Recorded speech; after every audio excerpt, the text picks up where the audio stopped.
Hey, how's it going? This is Scott Schneider from the Live Trading Suite in the Futures Room, here with a shadow short tonight on January 9th, Thursday, 2025.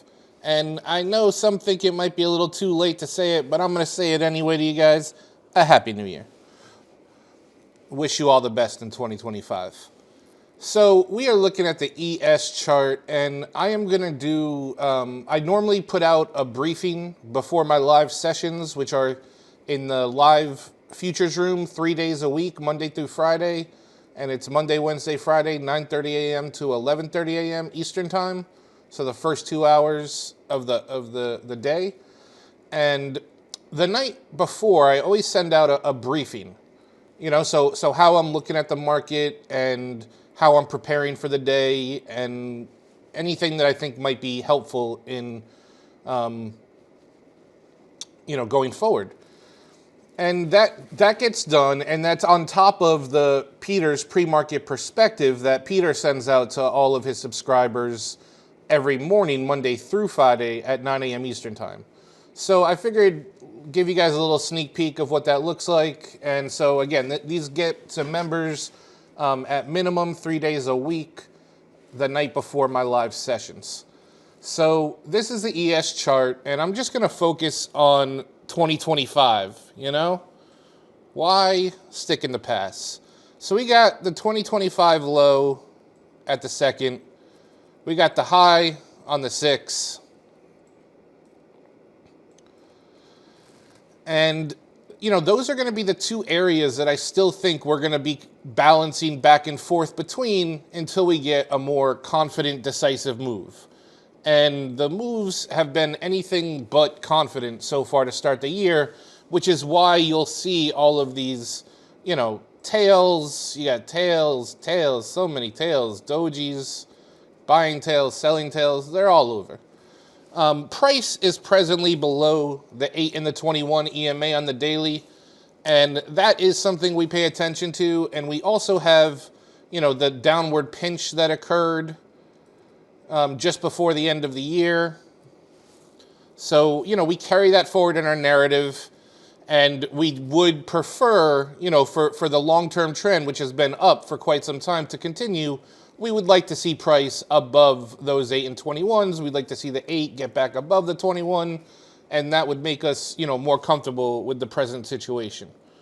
Now, if we take a look at the profile, well, yeah, let's take a look at the profile, which is something I do always like to do. Get a little more deeper into it. This is the session of yesterday, of Wednesday, January 8th. And it was definitely one of those days where, you want to buy dips and sell rallies. I didn't have fun, I'll tell you that. The point of control directly in the middle of the day's range.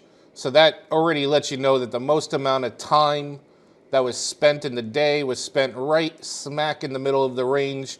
You did have lower value from the previous day. But because look how balanced we are. You look at the balance, the highs has the same amount of excess as the lows for the most part.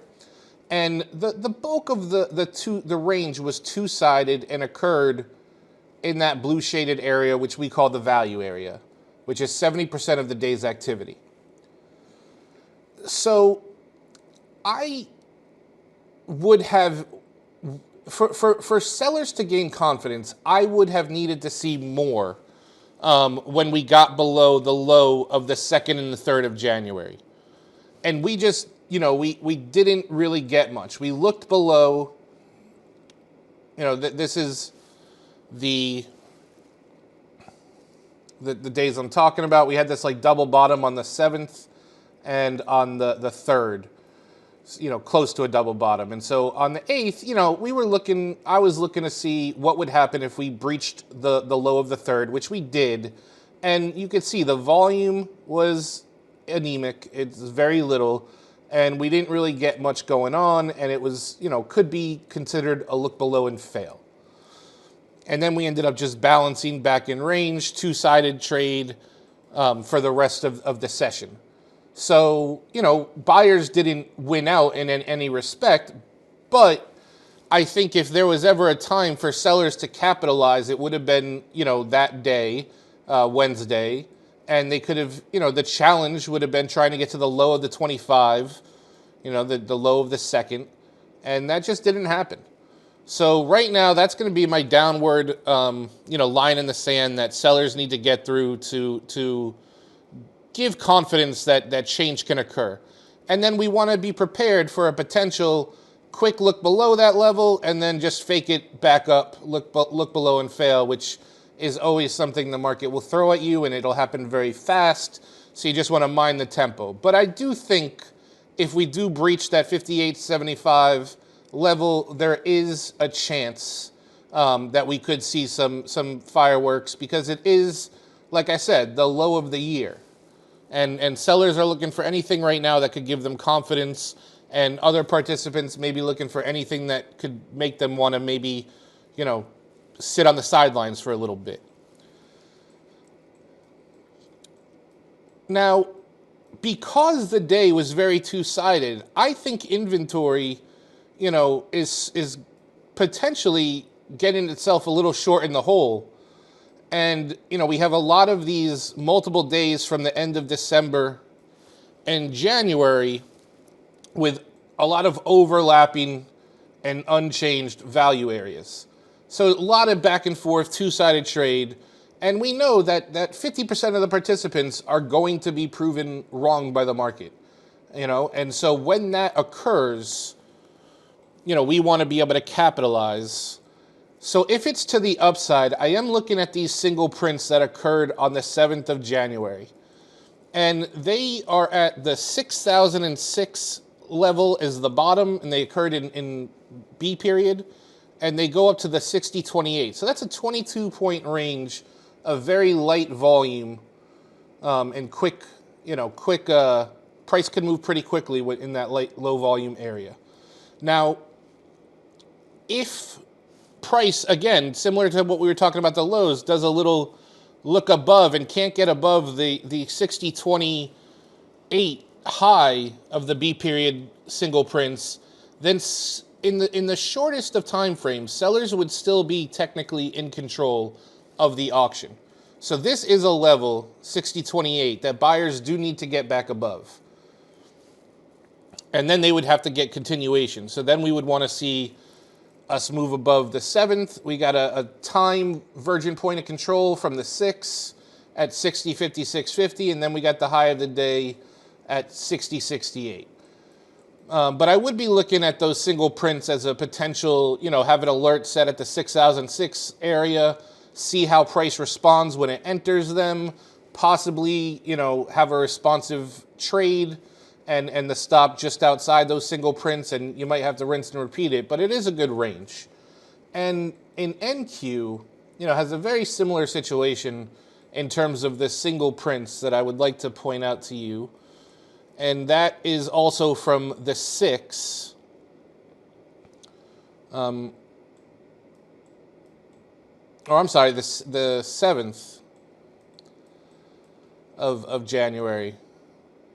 And those begin at 21,587. And what's interesting about these, again, the reason why I pay attention to these is, the way this chart, if you're new to the profile, the letter B just stands for the time frame 10 a.m. Eastern Time to 10:30 a.m. Eastern Time. And so it's just, the letter just signifies that 30-minute period. To the left, this histogram is the volume. And you can see that the white volume is the lightest volume. The pink, you have this little pocket of pink, that's medium volume, comparative on the day. And then red would be the high volume. And you can see there's no red here. And right about here at about the 627 area, all the volume is very light. So maybe see what happens when it enters the single prints at 21,587. And if it can get above the 627, maybe you want to, try a responsive long, see if you could get to the top of those single prints, which are at 694. You don't need them all. There's over 107 points in these single prints. And for, you know, an NQ, that is, you know, a nice bit, and, you know, definitely an area where price could move quickly and you could have that tempo. And then above there, there's over 95 points of single prints from the A period on the 7th as well. And those begin at 21,712.50.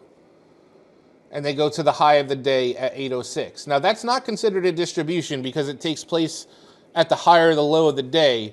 But the concept of the volume being thin in these areas is the same. And so if price were to come back here, which I'm not, you know, I'm not necessarily calling for that. I'm just saying, like, if then scenario, if we happen to revisit these levels, 21,712, you know, and a half in the NQ, you know, that is there on a platter to see what you can get. And it also gives you MGI, market generated information, if market participants are unable to fill all of these single prints and repair all of them. Because if they're not, then the auction is going to go back down. You know, so the way I'm approaching tomorrow in both ES and NQ is, you know, I want to be cautious. I don't really have, I have a very neutral bias, you know, in the short term. I know the long-term trend is definitely up and has been up for a long time. I do think that because this day was so condensed, meaning, you know, yesterday's trading session, the 8th, and was so tight and kept having the, you know, the time point of control in the middle of the range, you know, just above halfback, I would not be surprised if there's not any, you know, headline news that really disrupts the present market. Then I do think we're probably going to be able to revisit some of those single prints I pointed out. But again, what we don't want to do now is what I just did, which is predict. We want to react, and we want to be mindful that this is a new year, and this year is going to have a new tone. And you could take it, you know, something that Peter likes to tell me is tick by tick. So have a wonderful 2025. And for those of you that are, you know, getting this from the members, I will see you guys in the room tomorrow. Take care. Hey, this is Scott Schneider from the Futures Room over at ShadowTrader's Live Trading Suite. If you enjoyed this video, please hit the like and subscribe buttons. And if you'd like to trade live with me in real time, please click the link in the description below. Have a great day and happy trading.